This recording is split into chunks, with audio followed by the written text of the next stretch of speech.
अस्सलाम वालेकुम dear students. जैसा कि आप जानते हैं कि 10th क्लास के एग्ज़ाम स्टार्ट हो चुके हैं और मंडे को 10th क्लास इंग्लिश का पहला पेपर है। तो मैं आज आपको इस वीडियो में MCQs अटैम्प्ट करने का तरीका बताता हूं, जिसमें आप 19 आउट ऑफ द 19 मार्क्स ले सकते हैं। तो मैं आज आपको इस वीडियो में वाया शॉर्ट ट्रिक्स बताऊंगा, जिससे आप उन ट्रिक्स को फॉलो करके अच्छे मार्क्स ले सकते हैं। तो इसके पार्ट ए है। इसके अंदर हमने अकॉर्डिंग टू टेंसेस वर्ब्स की फॉर्म देखनी होती है कि प्रेजेंट टेंस की हेल्पिंग वर्ब कौन से होते हैं, पास्ट टेंस के हेल्पिंग वर्ब कौन से होते हैं, फ्यूचर टेंस के हेल्पिंग वर्ब कौन से होते हैं। तो ये कुछ सेंटेंसेस बना के दिए गए हैं, तो इसी को आपने इसमें हेल्पिंग वर्ब लगाने होते हैं। तो देखते हैं MCQs number 1, they dash Pakistan before the end of the year. तो स्टूडेंट्स, इस MCQs को आपने अंडरस्टैंड करना है, 2-3 दफ़ा पढ़ना है कि ये जुमला कौन सा है, ये प्रेजेंट क्या है, पास्ट क्या है, फ्यूचर क्या है। देखें, they dash Pakistan before the end of the year, तो इसमें बात हो रही है कि इस साल के एंड तक, तो ये फ्यूचर की बात हो रही है।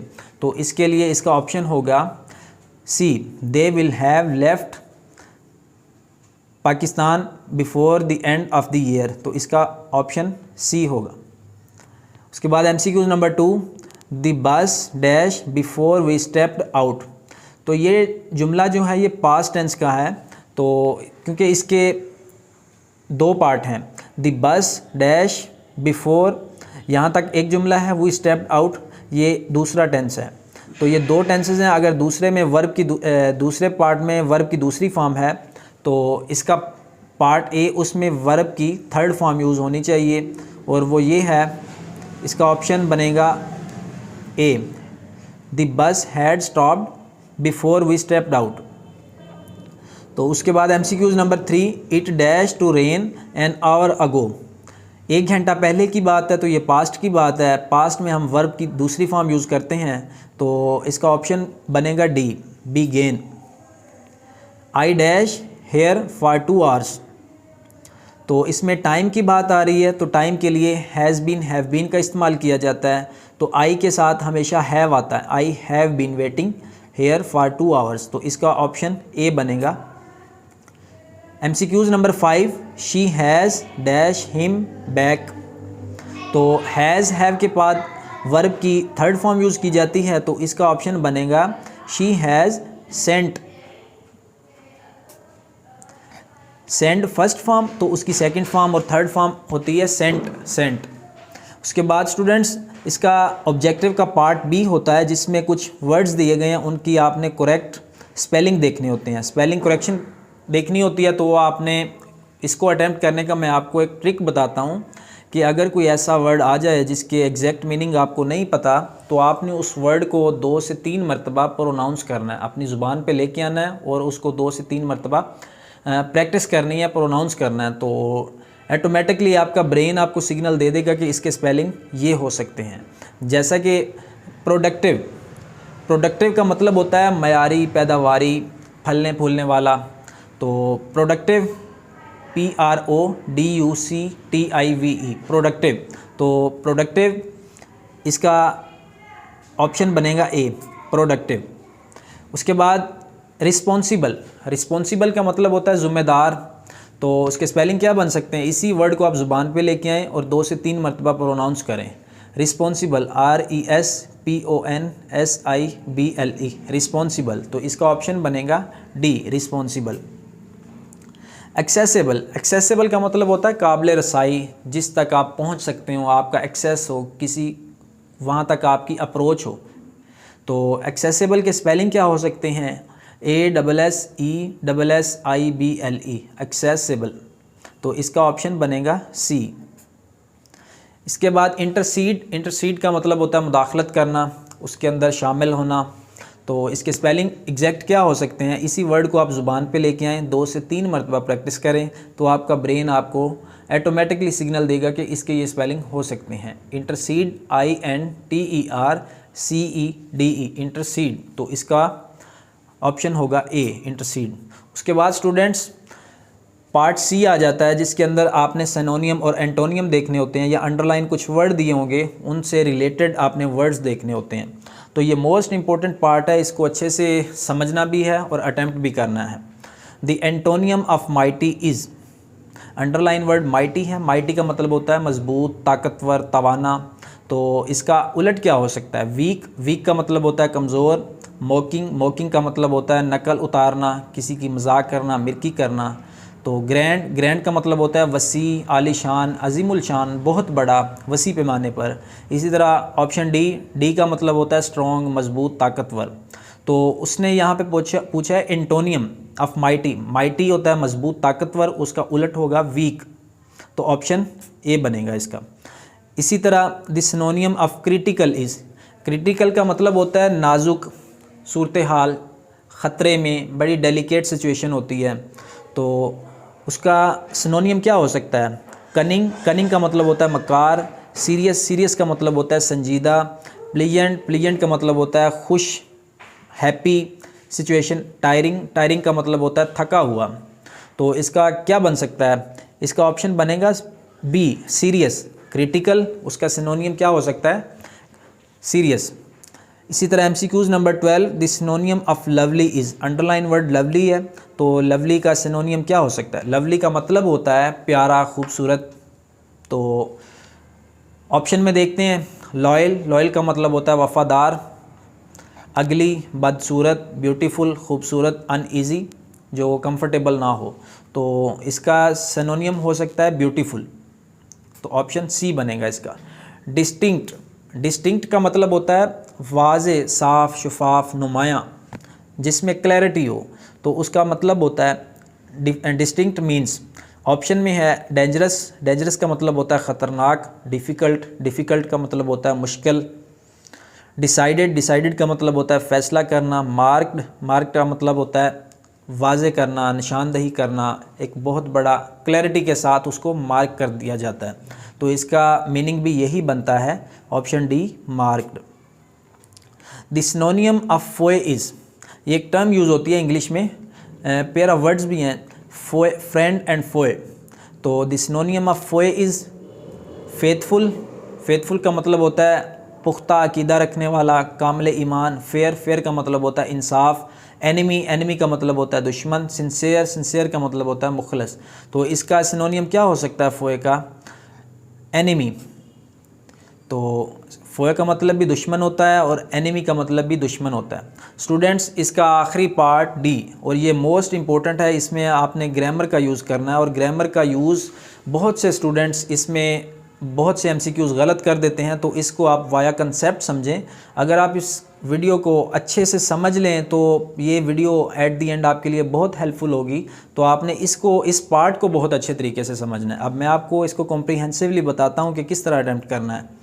देखें students, gang is a an dash, underline word gang, ये क्या है? एब्स्ट्रैक्ट नाउन है, प्रॉपर नाउन है, कलेक्टिव नाउन है, मटेरियल नाउन है। गैंग एक ग्रुप है, तो इसमें एक से ज़्यादा अफराद होते हैं। तो ये इसका ऑप्शन बनेगा कलेक्टिव नाउन। अब बाकी हम देखते हैं कि एब्स्ट्रैक्ट नाउन क्या होता है, प्रॉपर नाउन क्या होता है, मटेरियल नाउन क्या होता है। स्टूडेंट्स, मैं आपको ब्रीफली बताता हूँ कि एब्स्ट्रैक्ट नाउन ऐसे नाउन्स को बोला जाता है जिसमें एब्स्ट्रैक्ट का मतलब ये होता है कि हमारी फीलिंग्स, हमारे जज्बात, हमारे एक्सप्रेशन, हमारे ख़यालात, जिनकी कोई फ़िज़िकल हालत ना हो। जैसा कि हम बहुत खुश होते हैं, बहुत गमगीन होते हैं, बहुत मायूस हो जाते हैं, तो ये होती है एब्स्ट्रैक्ट सिचुएशन। तो प्रॉपर नाउन में आ जाते हैं। नाउन की 2 टाइप्स हैं, कॉमन नाउन, प्रॉपर नाउन। इसमें आम और इसमें ख़ास। तो ये भी आपको क्लियर हो गया होगा। मटेरियल नाउन, मटेरियल नाउन ऐसी चीज़ें जो मुख्तलिफ़ मटेरियल से बनी जाती हैं, जैसा कि कुर्सी, टेबल, बिल्डिंग, स्कूल, ये मुख्तलिफ़ मटेरियल से बनाए जाते हैं। तो इस तरह के जो नाउन होते हैं वो मटेरियल नाउन कहते हैं।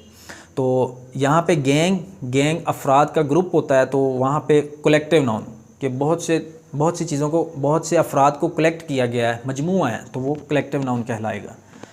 तो इसी तरह MCQs number 16, Sarmad at a lot of sweet, underline word at है।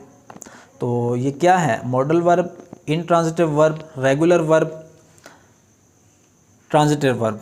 तो स्टूडेंट्स, ये आपने देखना है कि मॉडल वर्ब क्या होते हैं। Modal verb can, could, may, might, should, would, इस तरह के जो अल्फाज होते हैं ये मॉडल वर्ब होते हैं। इनट्रांजिटिव वर्ब किसे कहते हैं, जब कोई ऐसा सेंटेंसेस दिया जाए जिसमें सब्जेक्ट प्लस वर्ब हो और जुमले में ऑब्जेक्ट ना आए। मैं आपको समझाता हूँ एग्जांपल से। आई रन, मैं भागता हूँ। शी ईट्स, वो खाती है। क्या खाती है वो नहीं दिया जा रहा, सिर्फ उसमें सब्जेक्ट प्लस वर्ब आ रहा है, तो ये होगा इनट्रांजिटिव वर्ब। रेगुलर वर्ब और इर्रेगुलर वर्ब ये भी समझ लें कि ऐसे वर्ब जिनकी दूसरी और तीसरी फॉर्म ईडी लगाने से बनती हो तो वो होते हैं रेगुलर वर्ब। लाइक लुक का मतलब होता है देखना, उसकी दूसरी और तीसरी फॉर्म कैसे बनेगी, लुक्ड, ईडी का इजाफा किया और उसकी दूसरी और तीसरी फॉर्म बन गई, तो ये होते हैं रेगुलर वर्ब। वर्कड। लेकिन इर्रेगुलर वर्ब क्या होते हैं, इर्रेगुलर वर्ब ऐसे वर्ब होते हैं जिनकी दूसरी और तीसरी फॉर्म मुख्तलिफ हो, पहली फॉर्म, दूसरी फॉर्म और तीसरी फॉर्म ये तीनों ही मुख्तलिफ हों। लाइक ईट, खाना, उसकी दूसरी फॉर्म एट, तीसरी फॉर्म इटन, तो ये होंगे इस तरह के जो अल्फाज होते हैं वो इर्रेगुलर वर्ब कहलाते हैं। एक और एग्जांपल लेते हैं, write first form, second form, wrote third form, written, ये तीनों फॉर्म्स डिफरेंट हैं एक दूसरे से, ये इर्रेगुलर वर्ब कहलाएंगी। उसके बाद आ जाता है ट्रांजिटिव वर्ब। ट्रांजिटिव वर्ब वो वर्ब होते हैं जिनमें सेंटेंसेस के अंदर सब्जेक्ट भी हो, वर्ब भी हो और ऑब्जेक्ट भी हो। हम वही एग्जांपल लेते हैं जो हमने इनट्रांजिटिव वर्ब की ली थी। शी ईट्स, वो खाती है। शी ईट्स एन एप्पल, वो सेब खाती है। इस जुमले के अंदर सब्जेक्ट भी आ रहा है, वर्ब भी आ रहा है और ऑब्जेक्ट भी आ रहा है, तो ये होगा transitive verb. Complete sentences, I go to school, मैं स्कूल जाता हूँ। ही टेक्स टी, वो चाय पीता है, तो जिसमें सब्जेक्ट भी आ रहा है, वर्ब भी आ रहा है, ऑब्जेक्ट भी आ रहा है, तो ये कहलाएंगे ट्रांजिटिव वर्ब। तो इसके अंदर स्टूडेंट्स इसका ऑप्शन बनेगा ट्रांजिटिव वर्ब, ऑप्शन होगा इसका डी, ट्रांजिटिव वर्ब। उसके बाद students MCQs number 17, will someone be here soon to open the door. ये स्टेटमेंट को आपने अच्छे से समझना है, ये एक इंटेरोगेटिव सवालिया स्टेटमेंट है, फ्यूचर टेंस की है। इसको हम देखते हैं, will someone be here soon to open the door, underline word है टू ओपन द डोर। तो इसको देखते हैं कि ये नाउन फ्रेज़ है, इन्फिनेटिव फ्रेज़ है, जीरेंट फ्रेज़ है, प्रपोजिशनल फ्रेज़ है। तो स्टूडेंट्स पहले मैं आपको ये चारों ऑप्शन जो हैं इनको डिफ़ाइन कर देता हूँ ताकि आपको क्लैरिटी हो कि नाउन फ्रेज़ क्या होता है, इन्फिनेटिव फ्रेज़ क्या होता है, जीरेंट फ्रेज़ क्या होता है, प्रपोजिशनल फ्रेज़ क्या होता है। स्टूडेंट्स नाउन फ्रेज़ ये होता है जिसके अंदर कोई शख्स, चीज़ या जगह का नाम आ रहा हो। उस फ्रेज़ दो या दो से ज़्यादा अल्फाज का मजमुआ होता है जो मिलकर एक ही मतलब, एक ही मफहूम देते हैं। फ्रेज़ का मतलब पता चल गया आप, नाउन किसी शख्स, चीज़ या जगह का नाम हो सकता है। तो टू ओपन द डोर ये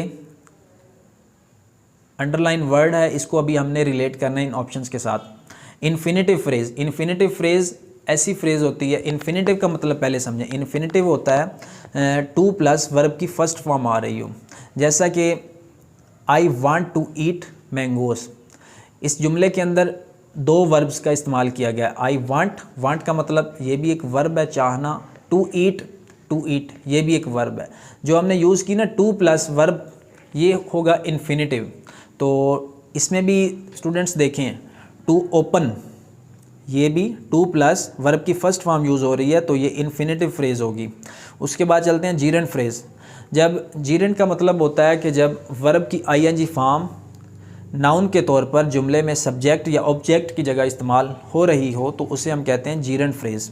उसके बाद आ जाता है prepositional phrase, is, on, at, इस तरह के जो अल्फाज होते हैं वो प्रेपोजिशन कहलाते हैं, और इस तरह के अल्फाज मिलकर एक ही मतलब, एक ही मफहूम दें तो वो प्रेपोजिशनल फ्रेज़ होगी। तो इस सेंटेंसेस का ऑप्शन होगा बी, इन्फिनेटिव फ्रेज़, क्योंकि to open the door to plus verb की फर्स्ट फॉर्म यूज़ हो रही है, तो इसका ऑप्शन बनेगा infinitive phrase. MCQs number 18, the man complaint that there was no bread. ये दो टेंसेज हैं, दो सेंटेंसेज हैं, इनको मिलाया गया है, तो ये क्या है, the underline part of the sentence is the man complaint. Students independent class, dependent class, relative class, interrogative class, तो हम ये चारों ऑप्शन समझते हैं कि इंडिपेंडेंट क्लास क्या होती है, डिपेंडेंट क्लास क्या होती है, रिलेटिव क्लास क्या होती है, इंटरोगेटिव क्लास क्या। इंडिपेंडेंट क्लास वो होती है जो जिसमें सब्जेक्ट भी हो, वर्ब भी हो, ऑब्जेक्ट भी हो और वो मुकम्मल मीनिंग दे रही हो। उसको मतलब मुकम्मल पूरा मीनिंग देने के लिए किसी दूसरे वर्ड का सहारा ना लेना पड़े, किसी दूसरे के ऊपर वो डिपेंडेंट ना हो। तो इसको हम देखते हैं कि द मैन कंप्लेंट, आदमी ने शिकायत की, इसका तर्जमा ये बन रहा है और इसके तर्जमे से ये वाज़े हो रहा है कि इसको मज़ीद किसी दूसरे के ऊपर ये बेस नहीं कर रही, ये अपना मुकम्मल मैनी मफ़हूम दे रही है, तो ये इंडिपेंडेंट क्लास कहलाएगी। उसके बाद डिपेंडेंट क्लास क्या होती है? डिपेंडेंट क्लास ऐसी क्लास होती है जो जिनके साथ सो, एंड, और, बिकॉज, देयरफॉर इस तरह के वर्ड्स यूज़ किए जाते हैं, तो वो डिपेंडेंट क्लास होती है। वो किसी पिछली क्लास के ऊपर बेस कर रही होती है, उसे हम कहते हैं डिपेंडेंट क्लास। रिलेटिव क्लास जिसमें हुज, होम, विच, वेयर इस तरह के अल्फाज यूज़ किए, इस तरह के इंटेरोगेटिव वर्ड्स यूज़ किए जाते हैं, वो रिलेटिव क्लास कहलाती है। इंटेरोगेटिव जिसमें कोई सवाल पूछा जा रहा हो, कोई क्वेश्चन किया जा रहा हो, तो वो इंटेरोगेटिव क्लास होगी। तो इसमें इसका ऑप्शन होगा इंडिपेंडेंट क्लास, ऑप्शन ए। उसके बाद MCQs नंबर 19 और ये लास्ट MCQs है, इसको अच्छे से समझें। If he had not returned I would have gladly laid down my life for him. This sentence is first conditional sentence, third conditional sentence, imperative sentences, optative sentences. Students ये MCQs most important है, इसको अच्छे से समझें। First condition भी समझें, second condition भी समझें, थर्ड कंडीशन भी समझें, इंपेरेटिव सेंटेंसेस भी समझें, ऑप्टेटिव सेंटेंसेस भी समझें। First condition sentences, first condition में वो ऐसे फ़िक्रात होते हैं, ऐसे जुमले आते हैं जिनमें प्रेजेंट प्लस फ्यूचर की बात हो रही हो। उन सेंटेंसेस में, उन फ़िक्रात में पास्ट की बात, माजी की बात नहीं होती, बल्कि प्रेजेंट प्लस फ्यूचर की बात होती है। तो इसमें देखते हैं कि if he had not returned I would have gladly laid down my life for him, मैं उसके लिए अपनी ज़िंदगी दे चुका था।